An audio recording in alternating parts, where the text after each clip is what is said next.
So let me know if you guys could able to see my screen. Yes. Yeah, today is the day 4. So in day 1, day 2, and 3, so we have seen all these concepts of manual testing concepts. So we saw SDLC lifecycle, QA, QC, difference between QA, QC, and QE, static and dynamic testing, verification and validation, different levels of testing. So white box and black box testing, functional and non-functional testing, and the types which comes under this, retesting and regression testing. So now we have few more things we need to learn before we wrap up the manual testing concepts. So before this one, we are done with test design techniques in this. So today we will be looking into exploratory testing, ad hoc testing, sanity and smoke is also done yesterday, I guess. Sanity and smoke is not done. Okay.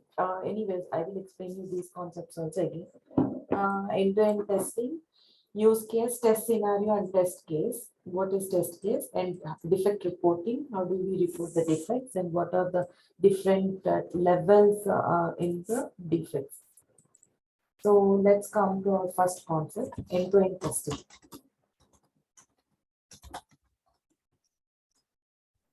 What is end-to-end testing? End-to-end testing is testing the overall functionality of the system, including the data integration among all the modules which is available in the application. So what is end-to-end testing? End-to-end testing is testing the overall functionality of the system that include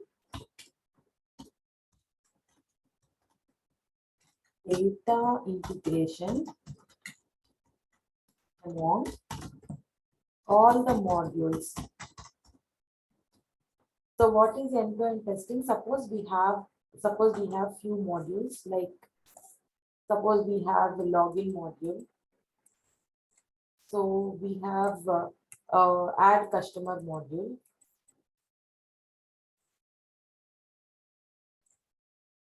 We have edit customer.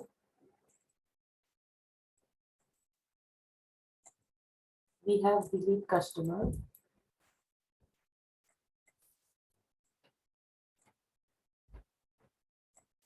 So we have search for customer.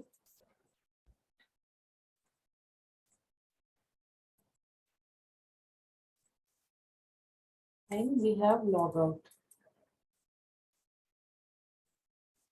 So if you add any customer, so that customer data will go and sit in the database. So if you want to delete that customer, so that customer so all the customers which you have added should be available for delete customer, and all the customers which you have added should be available for the edit customer module to edit that one. So all the customers which you have added, deleted, edited. So whatever the data present in the database, so this should comes under such customers. So if you add any customer, it will go and sit in the database like customer 1, 2, 3. Suppose if you delete customer, so first all the customers which are available should come under delete customer module. So then only you can delete whatever customer. So if you have deleted this customer, so then under edit customer module, so 1 and 3 should come. So if 2 comes under edit customer module, so then that is a defect. So that's why so data integration should be there between all the modules. So that is called as data integration. So if so in an application, so if you test each and every feature of the application, like login, add customer, delete customer, edit customer, search customer, log out, so closing the browser, everything, each and everything. So if you test, so that is called as end-to-end testing. So generally, when will you perform end-to-end testing is like when you have an environment, so like you have a release. So in such cases, we will do this end-to-end testing. So that is called as end-to-end testing. So example is login, add customer, delete customer, edit customer,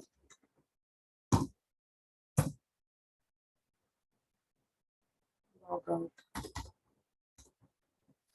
So these are all the features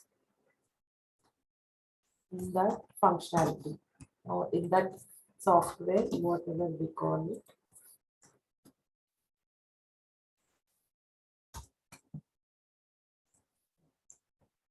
So we have one more term called exploratory testing. So here in the exploratory testing, the name itself suggests that. So we are doing the we will be exploring this testing. That means suppose you don't have any knowledge of a application. Suppose if you take medical one application which is related to medical field. So generally people doesn't have any idea of that. What will be the terms used in the medical application? So, but still, so some people, so they want to test it immediately. So they will give to an IT company like, hey, I want to test this application.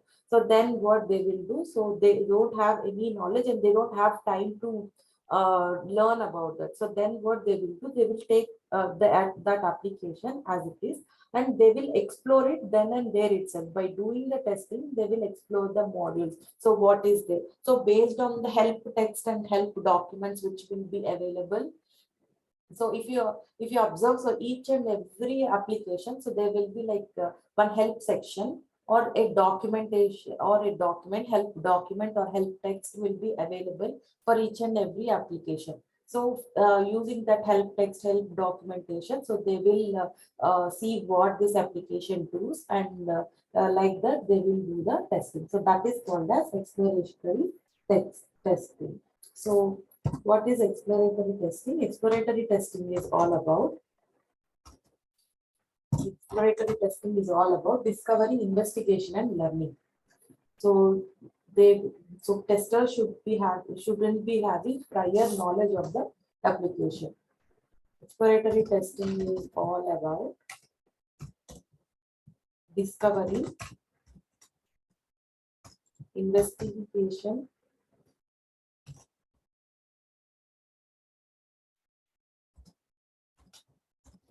and learning. This is also in exploratory testing. The emphasis should be on personal freedom, responsibility of the individual tester, because uh, the tester is free to test because he doesn't be having any test cases written in prior. He doesn't be having any test plan, any use cases. So like that, here the emphasis should be on personal freedom and responsibility of the individual tester.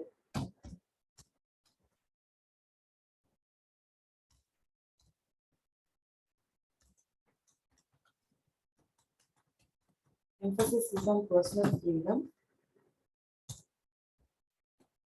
and responsibility of the individual tester.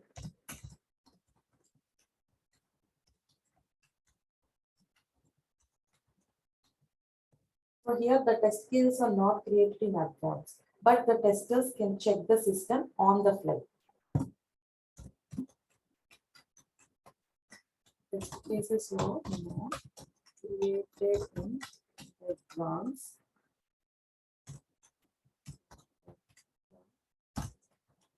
Testers can check the system on the fly.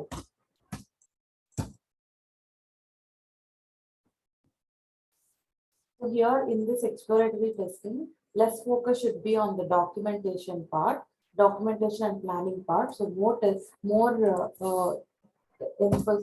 focus should be on testing.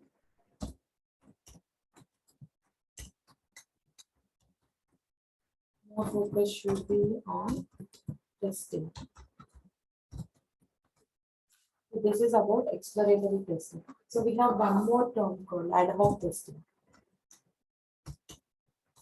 So usually what in IT companies, so your manager will come one day and he will ask like, hey, I have this application, testing is important for this application. So just do the exploratory testing. So in this case, you should know what is exploratory testing and like what is the emphasis, like how do we have to perform the exploratory testing. So sometimes your manager will come and here he will tell that, hey, do the ad hoc testing and report the defect. So we did some fix. So you wouldn't be having any test cases and all. Suppose you have a shopping application. So here add to cart functionality was not working earlier. So then the developers has fixed that one, but you don't have time to execute all the test cases related to add to cart because add to cart is the main functionality of any shopping application. If so, almost all the test cases will be related to add to cart button only. So if in that case, if add to cart, so you wouldn't be having time to execute all the test cases related to add to cart. So then what you do? So you will do the ad hoc testing. So ad hoc testing is also same as exploratory testing. You won't follow any documentation, nothing of that sort. But say one example, one basic example between ad hoc testing and exploratory testing is here exploratory testing, you wouldn't be having prior knowledge of the application, but here in the ad hoc testing, you will be having the prior knowledge of the application and the components in the application. So here you wouldn't be having no prior knowledge of the application. So here what is ad hoc testing? Ad hoc testing is informal testing type with an aim to break the system.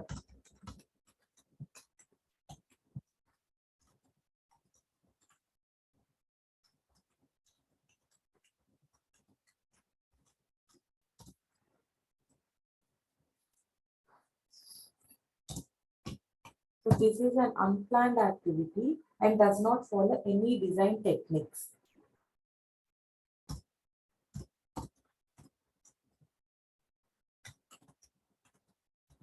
Unplanned activity and does not follow design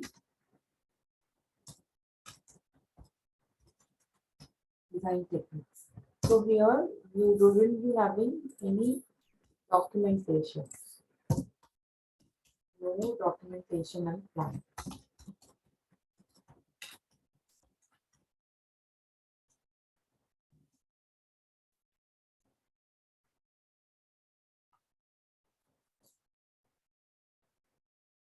So then we will be having any documentation and plan for ad hoc testing. Yeah. So these are all about testing in terms of terminology. So sometimes your manager will come and please do the end-to-end testing of an application. So in that case, you need to test each and every component of an application. So if you want to do exploratory testing, so exploratory testing is also an unplanned activity. So you wouldn't be having any prior knowledge of an application. But here in ad hoc testing, so this is also an unplanned activity, but here you will be having prior knowledge of the application.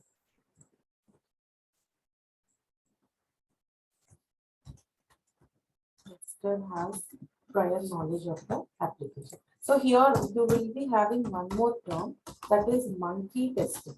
So the name itself, so this is called as monkey testing. This is a random testing. Just like formal and ad hoc testing. Just like exploratory and ad hoc testing. So you will be having, you will be hearing all these terms once you go into your job. So that's why it's very important to know what this is. So one more important thing which I have to explain you about is STLC full picture. So what is STLC and what is the full picture of the STLC? So if you see STLC, we have all these 5 phases: test plan, test design, test execution, defect reporting and tracking, test closure and sign off. So these will be the main phases of SDLC. So let me open it with the pen so that I can explain you. With,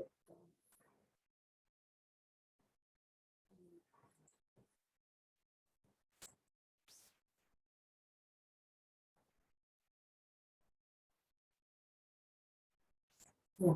So what is test plan? So here in the test planning, so we will be planning. So what we need to test and how to test. So what to test.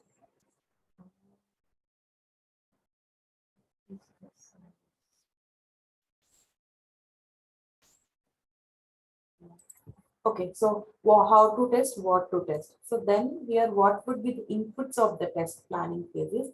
Project plan and functional requirement document. So when you will be doing the test plan, so developers will be, so before this you will be having requirement analysis. So requirement analysis is the first phase. So during the developers will be analyzing the requirements, and here testers will be analyzing the requirements. So after that, you will be having this SRS document. So based on that SRS document, so this is the functional requirement document. So based on the functional requirements, and you will be having the plan, project plan. So this would be the inputs of this test planning. So what are the activities you will do in the, so is, can you able to view this, or should I increase the, so should I zoom it a little bit? Yeah, can you please zoom in?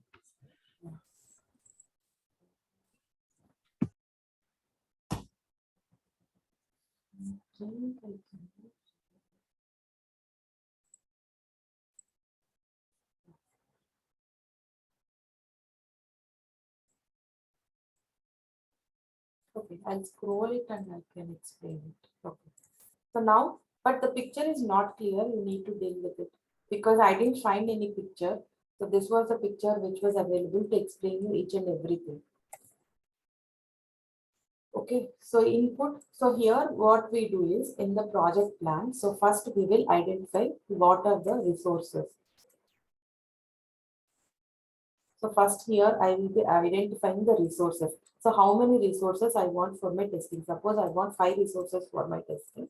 So I will be seeing like, okay, I have 5 resources for my testing. So then I will form the team, like who will be the test lead, who will be the test analyst. So who will be the manual testers, who will be the automation testers. So each and everyone I will do the team formation. So then test estimates. So like how many manual testers are there and how many days required to test them, or how many days required to write the test cases. So then how many automation resources I need. So like how much time I need to develop one automation test. So like that I will do the test estimation. Like how many test cases I need to develop the manual test cases. So then how many days I need to develop the automation test cases. Then how many days I need to, if any defects are there, then after fixing the defects, so how many days I need to I need to modify my scripts according to the new requirements. So that's all I will do in the test estimation phase. So then I will prepare the test plan.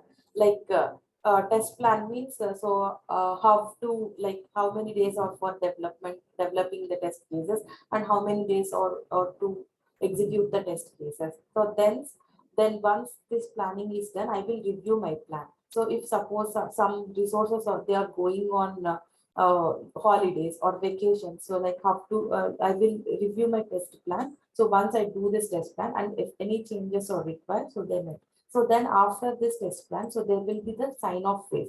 So we will be signing it from the higher management, like project manager and all. Like, hi, I need these many days for testing. So please sign off this phase. So these are the activities done in the test planning phase. So then who will be doing this all activities is test lead or test manager or team lead will be doing all these activities. Then or test manager. So these, so here test lead will, so these test lead or team lead will be having 70% of the responsibilities, and test manager will be having the 30% of the responsibility. And testing team members, they won't involve in this. So if test manager, test team, team lead or test manager or test lead, so if these persons, they wouldn't be available. So then some higher experienced people like test analysts, so they will participate in this. Or else all the higher level management people, they will be doing all these things, test planning and all. So then after test planning, we'll be having test design. So what will we do in the test designing? We will design the project plan, so functional requirements. So no, these are the inputs: project plan, functional requirements, test plan, design documents, use cases. So these are the, so here in test planning phases itself, so they will pick up the use cases. So what are the use cases? The use cases means, so use cases are similar like test scenarios, like login functionality, search for customer, add customer. So these are the use cases. So based on the used cases and all, so you will perform these activities. So here first what you will do in test designing, first you will pick up the test scenarios. After that, you will write the test cases for each and every test scenario. So after that, so you will be writing the test cases, but so we are not sure like whatever test cases you wrote, so they are 100% true. So there might be defects in that test cases. So you might be missing some points, or you didn't understand something from the test functional requirement documents, and you haven't included that step in your testing. So in that case, you have to review your test cases with the business analyst, or with another or test lead or test manager. So there will be the manager. So once you write your test cases in Excel or in any other test, in any other test management tools, so you need to ask those people, hey, I wrote my test cases, could you review them please? So after that, you will be having a traceability matrix. So what is traceability matrix? I'll explain you in a few minutes. So here, after that, we will be writing traceability matrix. So I'll just give you a brief and I'll explain you in detail. So what is traceability matrix means? For every functional requirement, suppose login is a functional requirement. So for every functional requirement, this is associated with test cases, like test case one, test. So here login is a functionality, but in login, so there will be many test cases. Like first one is test case one, test case two, test case three. So in first test case, you will be logging as a guest. Login as a guest. Second test case, you will log in as admin user. In the third test case, you will log in as sales representative. So fourth test case, you will log in as customer. So only one requirement here we have login, but for one login, so requirement one, so it is corresponding to 4 test cases. So this is called traceability matrix. So you will trace the correlation between requirements and the test cases, so that for each requirement, you will do the full coverage. You will have the full coverage of the test cases. So that is the main importance of the traceability matrix. So this will, with this traceability matrix, so none of the test case will be missing with the requirement. So that is the main advantage of traceability matrix. So we will, so according to our test cases, we will map our test cases to the requirements in the test designing phase itself. So then test cases sign off. So once these test cases are perfect and there are no changes required in these test cases, then we need to sign off the test cases. So for each and every phase, there would be sign off, so that that work wouldn't be carried forward. So there wouldn't be any pending from that. So who will do all this? So here test sign off and these things will be provided by test lead or team lead, and traceability matrix also by the test lead and team lead. So reviews and all. So but majority of the work would be like preparation of test scenarios and test cases. So that would be done by the test engineers. So after that, so third phase is like test execution. So once you are test designing test cases and all is done, so then you will be having test execution phase. So in the test execution phase, inputs will be functional requirements, test plan, test cases, and build from the developer. So build from the developer means, but once developer is done with his development, once developer is done with writing his code and doing his unit testing and integration testing. So he will be moving the code to QA environments, lower environment. So in QA environments, you will be executing your test cases. This test case, again, they will be of two types, manual test cases and automation test cases. So you will execute both the test cases, depends on your test execution plan. So then after executing the test cases, you will provide the report, like how many test cases has failed, how many has passed. So then if there are any defects, you will identify the defects. So who will do these things? Execution of test cases. So test engineers will do. So because higher level management, so they didn't have anything, so they just report. So they just after they just prepare the test reports. So most of the majority of the things will be done by the testing engineers. So or QA people. So only higher level management people. So they have only 10% work in this field.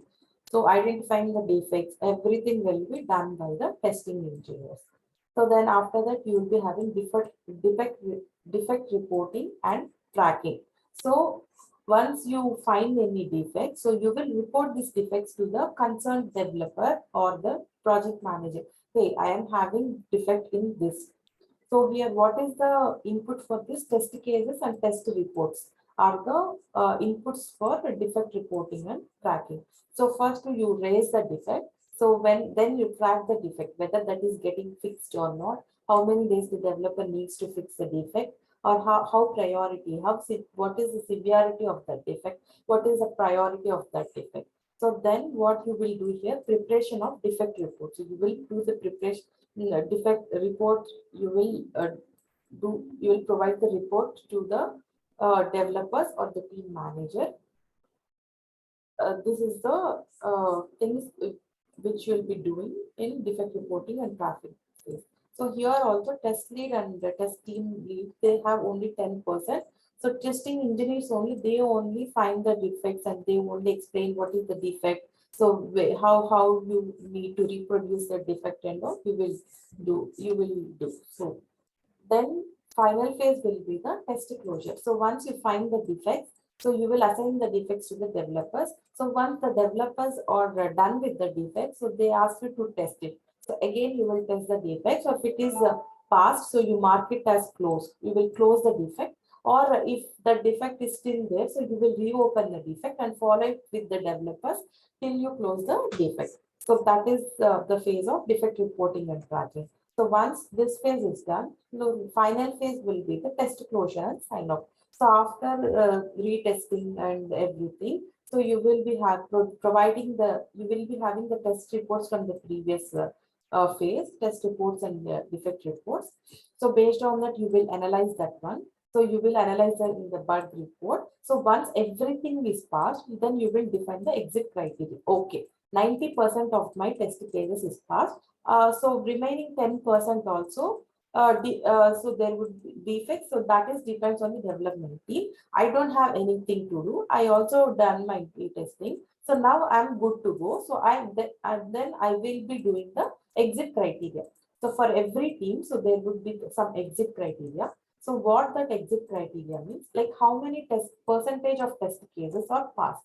So in some teams, if 90% of the test cases are passed, so then that code is good to go to higher environments like UAT, production and all. So there is some criteria for all the. In some teams, the percentage will be like 100%. So if there is 1% chance of the defect, so then they won't move their code to higher environments like UAT and production. So that is about your SDLC life cycle in detail.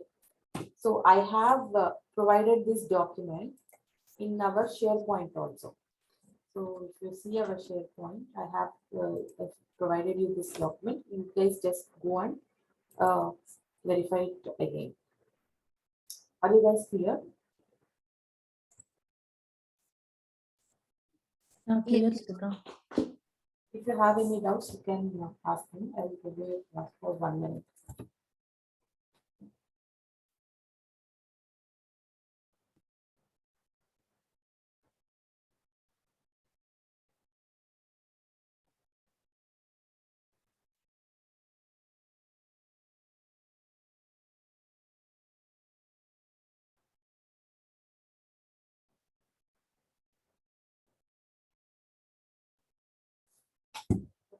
So next important thing is like use case,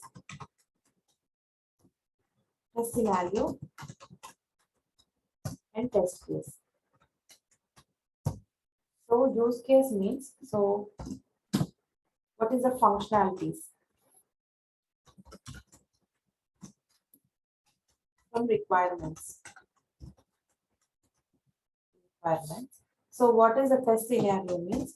So test scenario will be focused on what to test.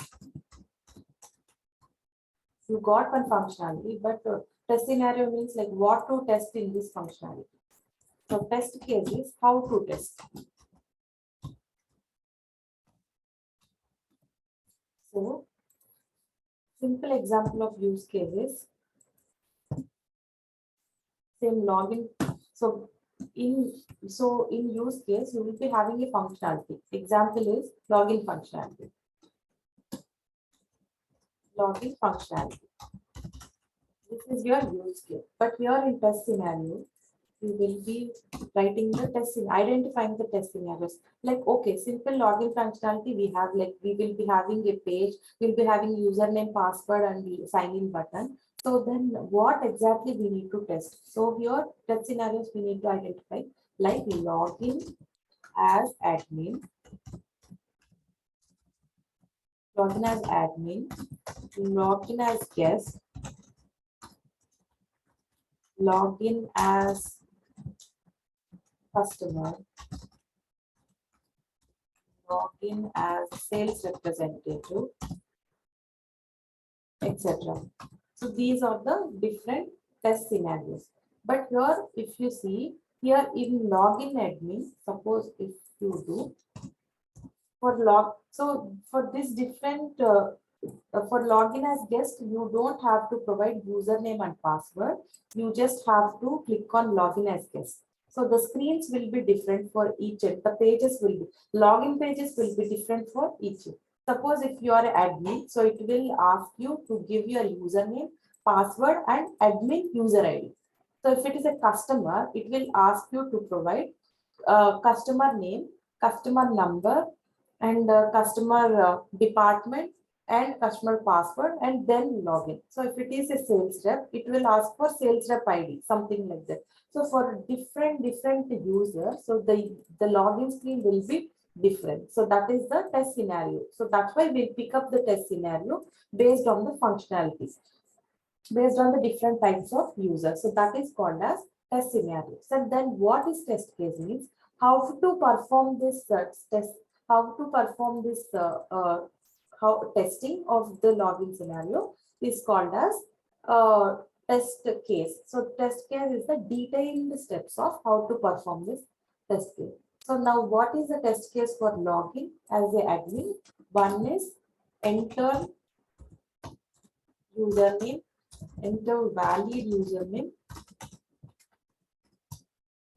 enter valid password, enter admin ID, click on login. So this is called test cases for login as admin. So then if it is login as a guest, what will you do? So you'll just, before this one, you'll have first step is navigate to the URL, specified URL. So after that, you will do these things.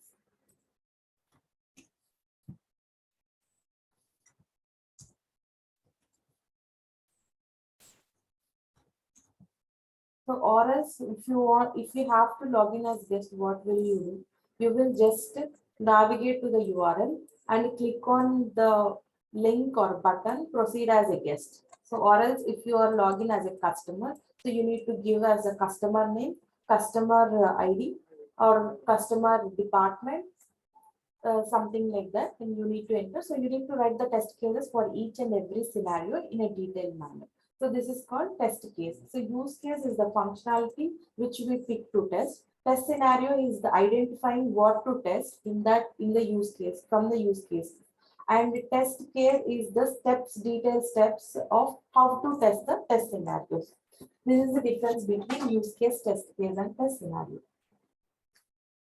So after this one, so you have one more important activity. So which you do is test environment setup. Why did you do the test environment setup means? So once you are done with identifying the test scenarios and writing the test cases, so the developer will be moving the developer will be moving their build to the testing environment. So before moving their code to the testing environment, so you need to set up your test environment. Suppose if it is manual testing, so you need to see like how many testers were available. So which part of the functionality should be tested with the so who will test which module? So things like that you need to do.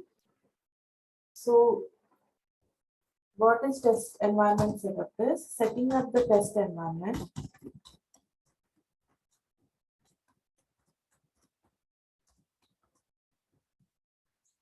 Ensure testing success. So usually why we focus on test environment setup is suppose we have a QA environment. QA environment. So this DB, there is a DB database. So all the data in this test environment is coming up from this DB. Okay. So now your data developers after creating a build, so they will move this data to QA environment, right? So when they were doing data to QA environment, so they will remove this connection for a briefer time and they will move the data. So after moving the data, again, they will connect this DB. Somehow during this removal of connection and reconnecting, so some table date, one of the DB table is not connected. So without setting up the environment, without testing up this environment, so if you start executing your test cases, so suppose if this table has all the customer details, so you won't get any customer details, anything like that. So then there is no point in doing the testing. So this testing is a failed testing. So that's why what we'll do. So we will be doing test environment setup. Test environment setup. So after that, after setting up the test environment, you'll just do a sanity testing or smoke testing. The simple features of so you will test whether the data is coming up correctly or not. So after that only you will start the test execution. Okay, so then one more important step is after doing the test environment setup, you will be doing the test execution. Setting up the test environment to ensure testing success is good. Test environment setup. So then test execution.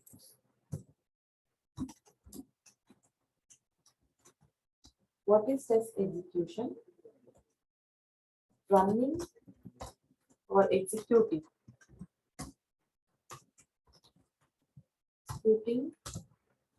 the test cases in environments is called test execution. So here what you will do, so here in the test execution, you will plan. Suppose you have 100 test cases and you have 5 testers. So, and you have to complete your test cases in 5 days. So how will you execute this test cases? You have, so that you will execute 4 test cases per day. So each person, so you have 5 days and you have 5 testers. So total will be 5 5 25. So if you divide 100 by 25, it is 4. So each resource have to execute 4 test case per day. So that is the test plan. Or you will be having 5 days to test. Usually what people do is he will only take 4 days because they may be having last minute surprises in the application. They may be having some major flow breakage. So they should have 1 or 2 days leeway so that if any major functionalities are there, so they will give the time to the developer to fix it so that the developer can fix it then in a flight and he can retest it so that he will take just 4 days. There will be like 5 4 20. So then you will be dividing it by 20. So that each tester have to test 5 test cases a day. So after 4 days, if there is, suppose if there is a lengthy flow, the tester couldn't able to test, or he is a new to the team, he don't know how to test it, he missed something. So, or they have only completed 90 test cases that day. So then the last day, they will have a leeway to complete all the remaining 10 test cases. So like that, they will plan the test execution and they will do it. So after executing the test cases, so all the test cases should be marked as passed, failed, or blocked. So what is blocked means? So suppose if there is a search box. So if you have a search box, so you need to search this here in this search box. Now, when you got this environment, so the search box was not available in the environment. After the build, after refreshing the QA environment with the latest code from the dev, so the search box was not available. So this is a defect. So that you cannot test the test cases related to this search box. So what you will do? So you will mark this test class. So you will and this was not fixed till the end of your test case execution. So during submitting the report of the execution, you'll mark all those test cases related to such box as blocked. Remaining test case you'll mark as pass or fail. This test, the test cases which related to the search box will mark it as blocked. So this is the meaning of block test case. And after doing the execution, you will provide the documentation. You will do the documentation of the test execution. And if any defects were fixed after the execution, so you will document that also, the defect, and you will do the retesting for the defect and you will close the testing. So till now we heard about so many things about defect. So what is a defect? So what is the priority? What is the severity? So let's see the detailed analysis of what is a defect and how can we write the defect. Defect is any mismatched functionality found in the application from the requirements to the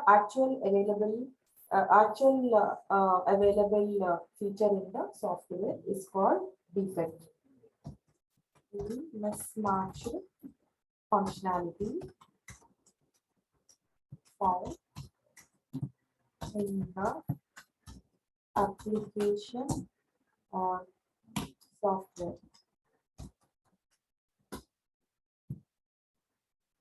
is called defect or issue. This can be reported to developers through template or tools.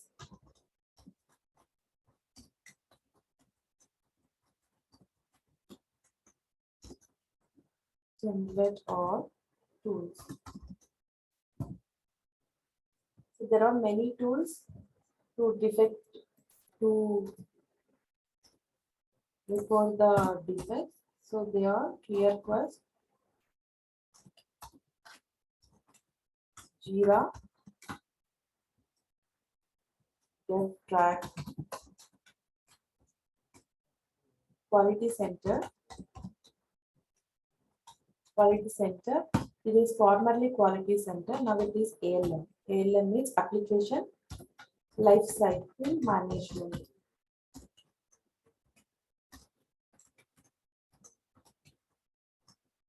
Application life cycle management and Bugzilla. Does this we have so many tools to report the defects. So then one more important concept in the defect is, so there are two things in the defect. So one is severity. One is severity and the another one is priority.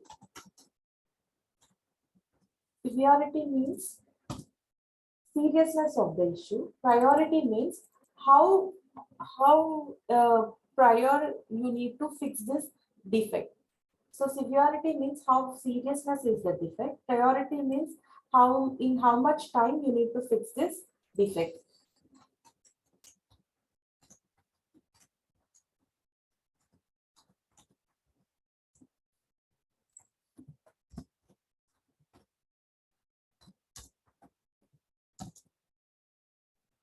Priority means in how much time you need to fix the defect. So then what is severity? Severity is the degree of impact of the defect. Impact of defect on the application. So here severity you have four types of severity, that is critical, high, medium, low. In priority you have priority P1, P2 and P3.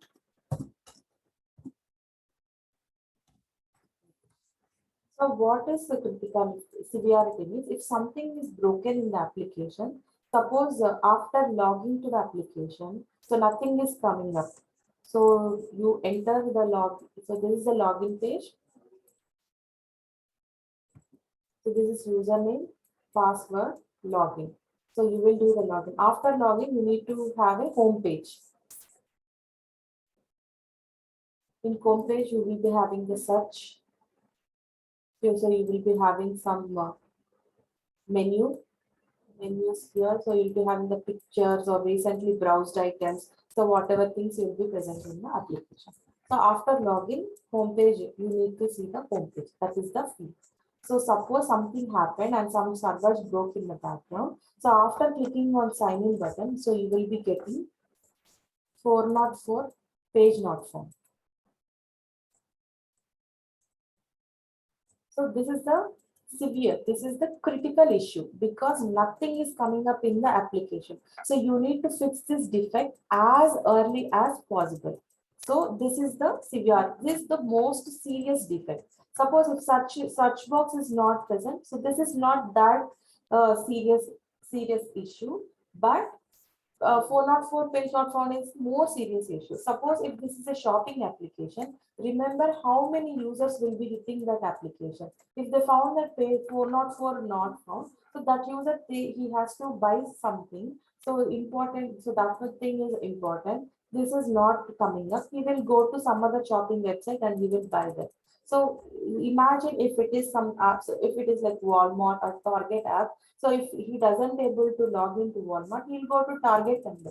So imagine if this doesn't work for two of us, how much business will be lost for the Walmart application. So that's why severity is the seriousness of the application. So if page itself doesn't load, so this is the most critical issue and this should be fixed in no time. So then the what is high priority thing is if such functionality is not working, this is high priority because that person is not able to search something. He doesn't have time. You need to go to office. We have only 5 minutes. So he will go and search there. So if search is not present, so he doesn't have that. But still he can search it from the menu and he can find that item. But if he doesn't have time, he will leave this application and he will go to some other application and he will do the job. But here, this application will be losing it, losing that sales for the for the Walmart. So then what will happen? So this is not critical. This is high severe defect. So then what is medium severity is, suppose you, so if this is a Walmart application, so you will be having symbol like W. This is called logo. For each and every customer, so they will be having their own logo. So that is present in some corner of the for their application. Suppose the logo, so it should be very small, but still it should be visible usually logo. Suppose so there is some defect and that logo size it was like 1/4 of the page, but still you will be doing all your functionality, all your so you can search your items, you can add them cart, you can do the payment and all. But still this is the weird thing, logo is 1/4 of the page, imagine. So then the customers will be very frustrated. So what is the size of the logo, something like that, he cannot see something, so we need to scroll down up and down. So that is the medium critical bug, but still he can do all those things and all. And what is low severe defect is, suppose if there is a such field, SEARCH, so it is like SAERCH. Still, this is a defect. The spelling is weird. So customers will be saying, so what are they doing? They don't even know the spelling. Something like that will be taking. But this doesn't affect anything. So this thing we can fix it. This is not as important thing as it, but this also needs a fix. But this also is a defect. Even the spelling mistakes will comes under defects. So this is about severity. So then what is priority means, in how much time the customer has to get it. So if this is a priority P1 issue, so he need to fix immediately. Immediately in next 10 minutes, next 1 hour. So like how soon he can able to fix it, he can fix it. If it is a P2 defect, he can take 1 to 2 days time. This P1 means priority one. He need to fix it as soon as possible. Priority two, he can take 1 to 2 to 3 days. If it is a priority P3 defect, he can fix it in some 7 to 8 days. It's okay. He can take his own time and he can fix it. So that is the difference between priority and severe. So in the interviews, you will be having some questions on how you need to, so like what is defect, so what is the high severity defect, what is high priority defect. Suppose if this is a login page and home page is not coming up, this is a high severity. So business is affecting on a large scale and this should be fixed in no time. So this is the high severity and high priority defect. And like that, you will be having what is high severity and low priority defect. Suppose in your application, search is not working. This is high severity because the such thing is not coming. This person, he has to go there and he need to click on the menu button and then from the categories he need to go. If it is a mobile phone, he need from the categories he need to go to the gadgets and then mobile phones and then he need to search for the mobile. So this is severe, but this is of low priority. This is just one component of the thing. Suppose if a help text is not coming up, so this is low severity and high priority. Suppose if logo is do you get like what is high severity and low priority? So then one more example we have, that is uh, high severity and high priority is homepage is not coming up. High severity and low priority, one of the component is not working, but still he can take 8 days or he can fix this in this, he can fix this in 8 days and he can deploy it in next build. So that is about severity and priority. Then you have one more thing is like high priority and low severity.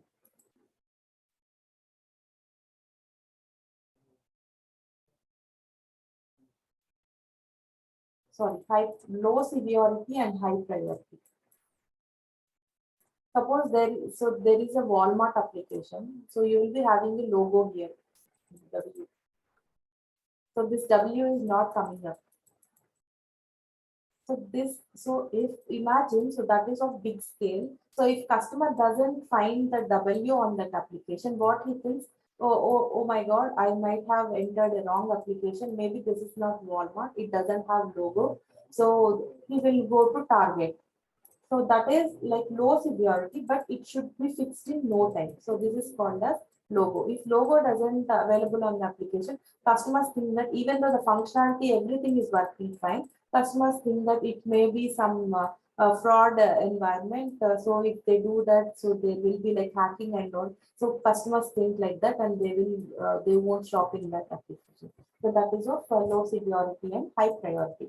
Even everything is working fine because here there is no severe issues, but still logo is not there. So this is low severity and high priority, and this should be fixed in no time. So that is all about defects, severity, and priority. Are you guys clear?